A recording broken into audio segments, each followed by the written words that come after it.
You remember that movie? The one with the rock? Scorpion King. It's like we're in the Scorpion King. I expect those little mini zombies to come out with darts any minute now.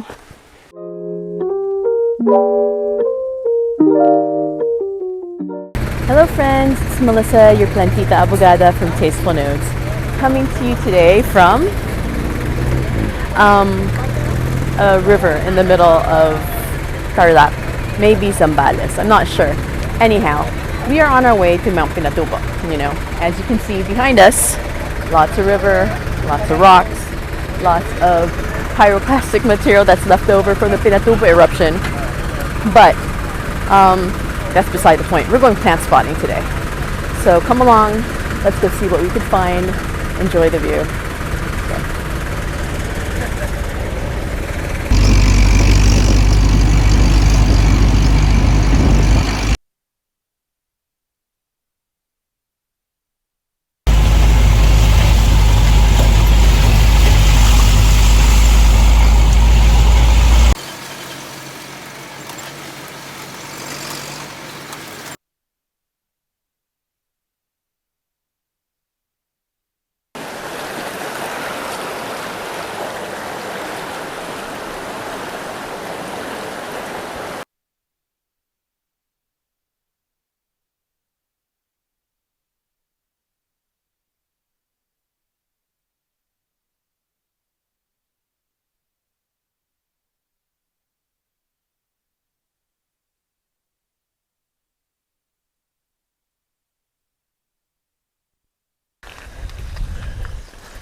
Welcome to Mount Pinatubo.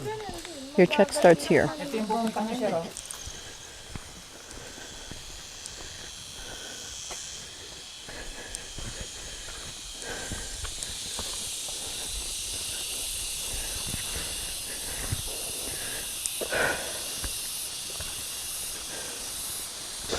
This is the one, if you look closer, this is the one that they use for the fern poles that are now banned. This is the tree. It's a fern tree.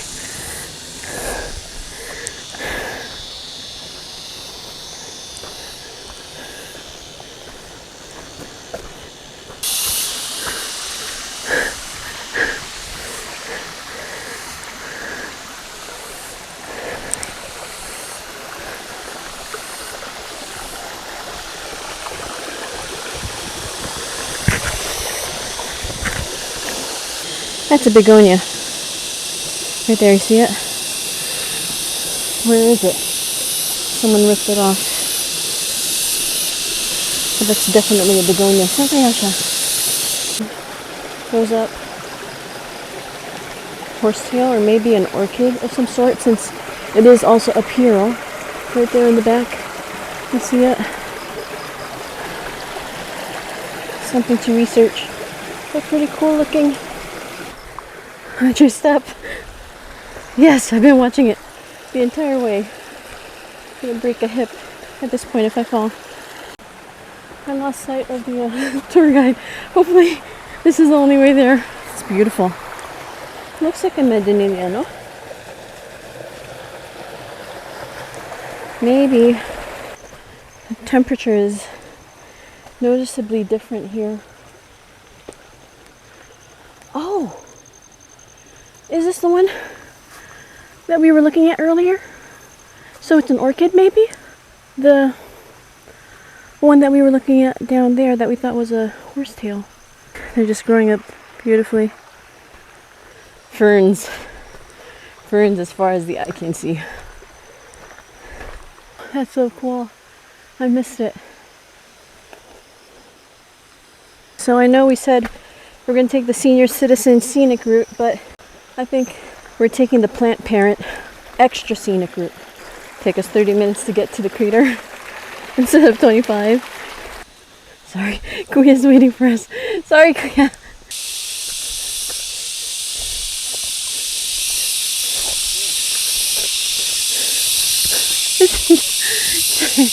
One giant begonia.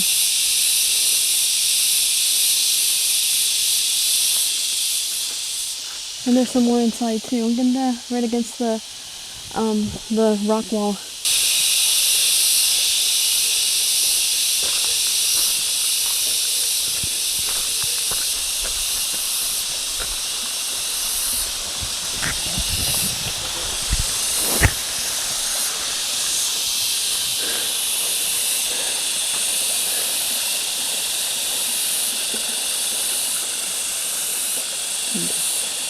Ang ganda.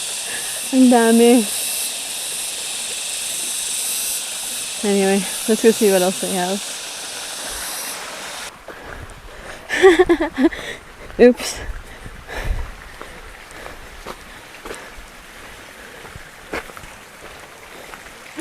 Is this begonia also? Makes me think it might be a begonia.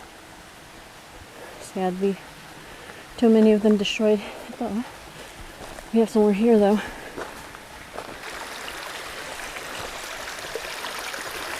Oh my gosh.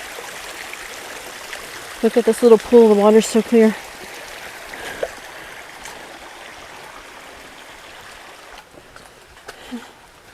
And this is a native. What? This right here is a native insole.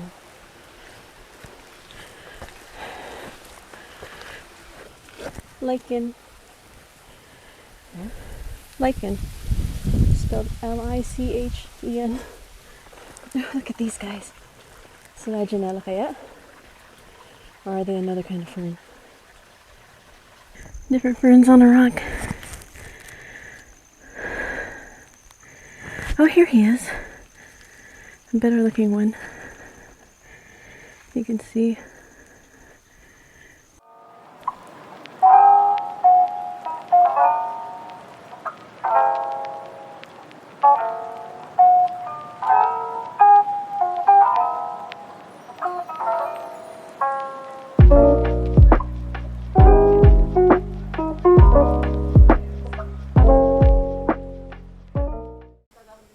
So we made it to the crater.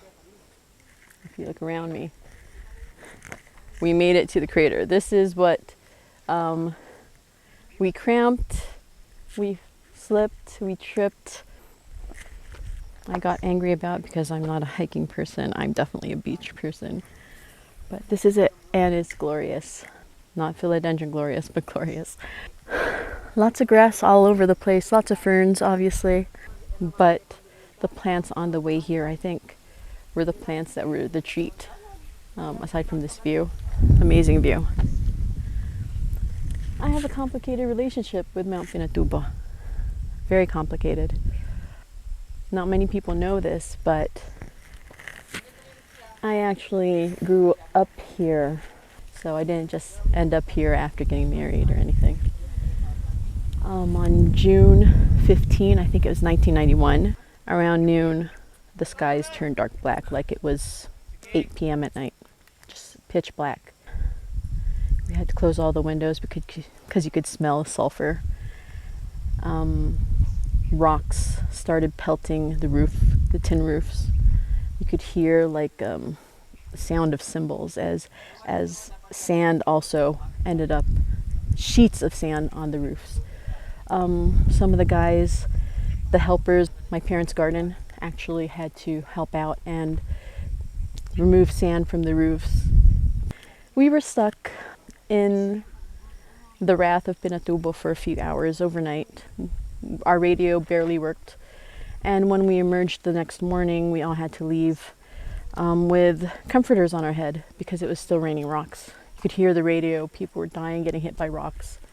There were pyroclastic materials that were going down the river, and they were hot, and they called this lahar. And lahar, if you've seen videos or pictures of the event, actually is almost like a really thick mud.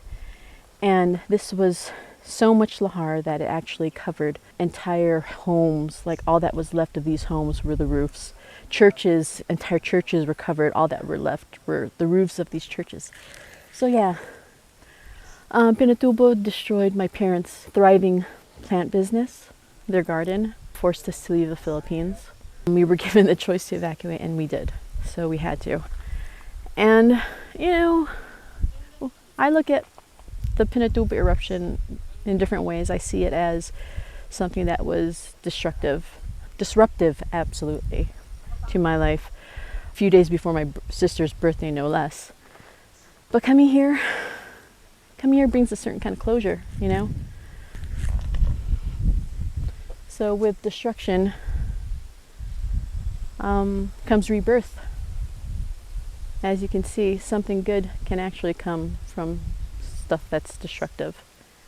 And yeah, enough about me waxing poetic. So it took us a while to get here. And it's going to take us a while to get back down. And we're going to get down before the rain comes. So I am going to end this part of the video, and I'll carry on and give you my review of the hike up here, as well as the plants that we saw on our way up, maybe some more that we see on our way down when we get down. Okay, see you guys later.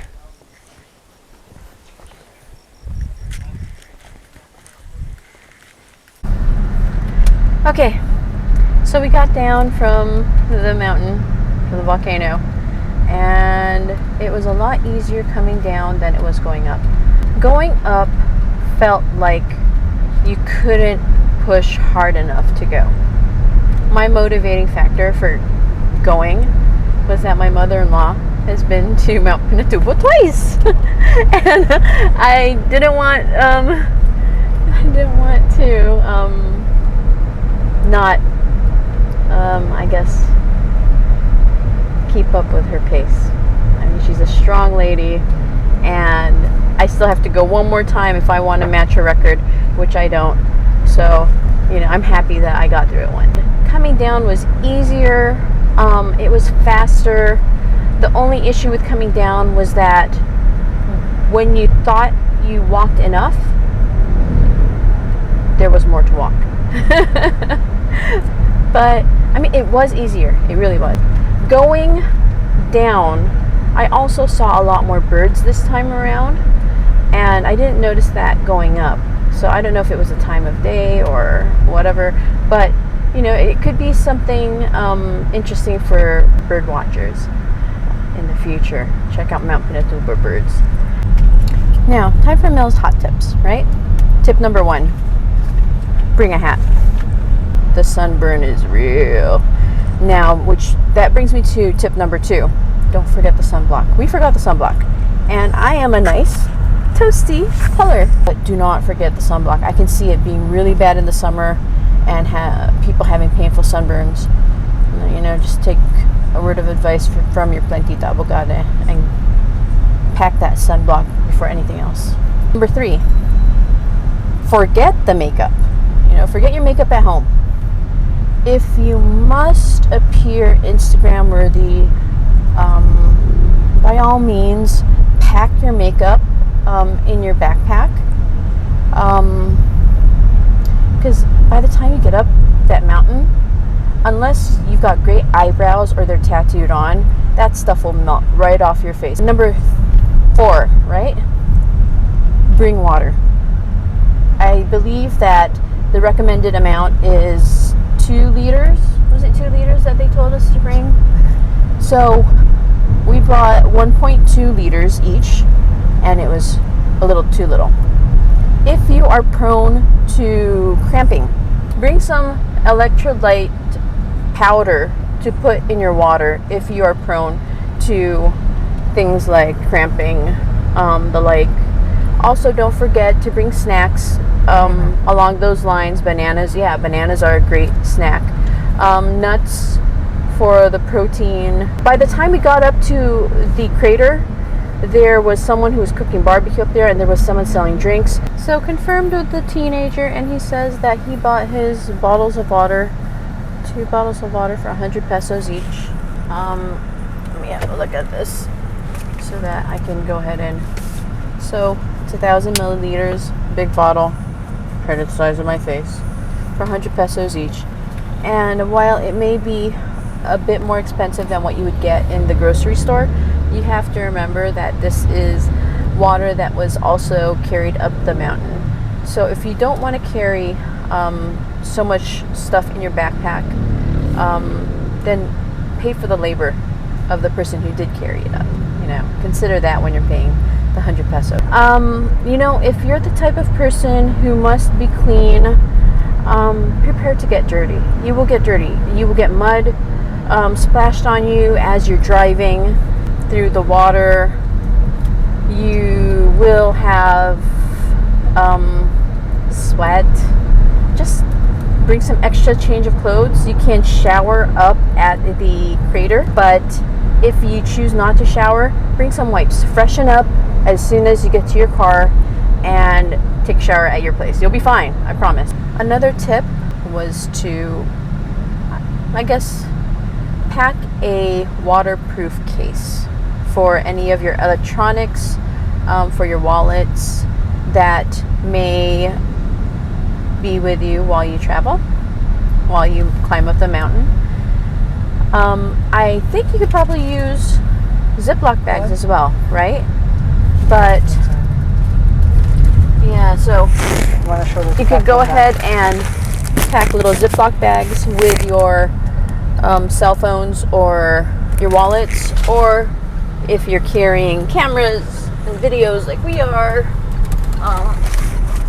you could also carry waterproof bags, because it is rainy season and you never know what the weather is going to be like. So my final and most important tip is to bring some good footwear, right? I know Plant Daddy loves me because he sacrificed his footwear when mine decided to turn into swimming fins. They weren't swimming fins when we started, but that's what they turned into. And it was difficult to climb, to hike up the mountain with them. Bring some reliable shoes. The teenager, you can't see him, he's hiding now. Ah, there he is. The teenager wore sandals, so trekking sandals. And for the most part, they worked out well for him. He was fast and climbed like he was a mountain goat. But he did have a couple blisters on the back of his feet, on the back of his ankles. No, not ankles. On the back of his feet. I don't know what part that is. Yeah, so that's another tip. We had to bust out our first aid kit, so pack a first aid kit. Okay, I think that is everything for the tips. I'll be right back as soon as we get to where we're eating lunch, because we did not eat lunch. And I'll gather my final thoughts on this and I'll share them with you. So, now that I've let my hair down, literally and figuratively, it was great.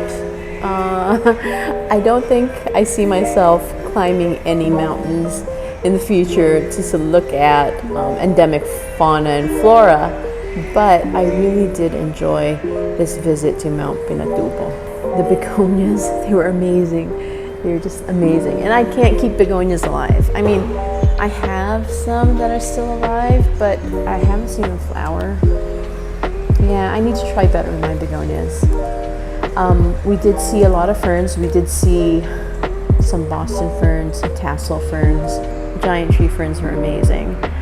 We did find those little guys. I thought they were horsetails. I don't know what the scientific name is. I'll find that and put that at the bottom of the screen. But the flowers and the growing patterns make me think that they're not horsetails and perhaps orchids.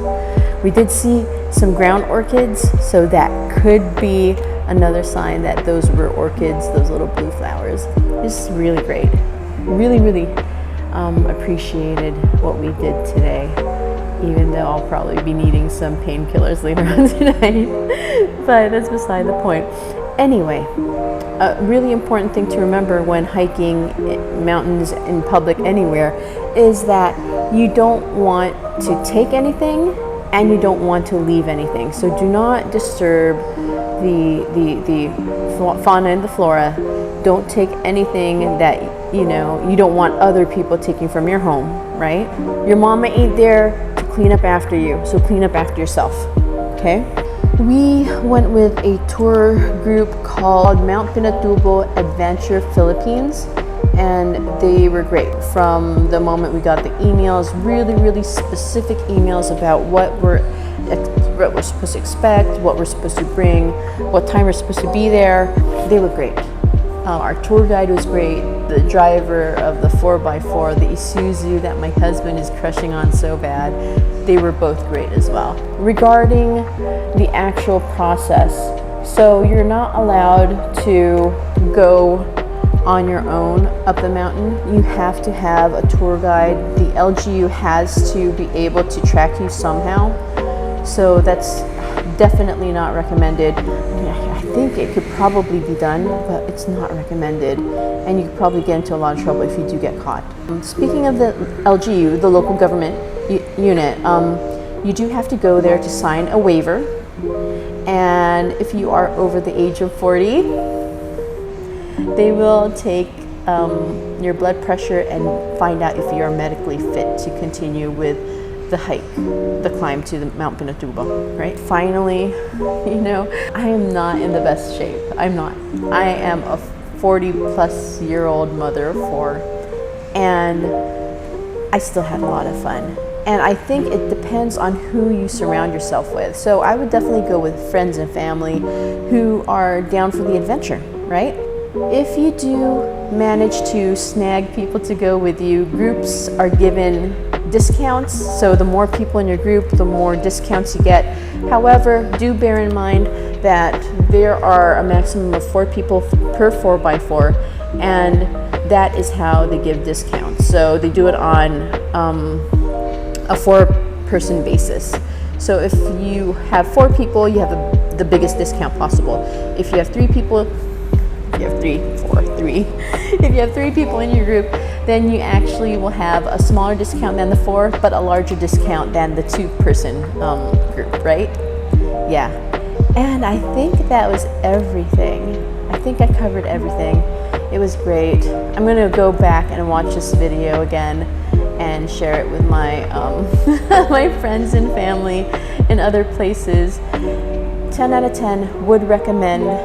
It's a once-in-a-lifetime experience. It's a once-in-a-lifetime view. And, you know, Mount Pinatubo is nowhere else in the world. Therefore, it is definitely more fun in the Philippines. Okay, guys. With that being said, I'm going to go ahead and end the video here.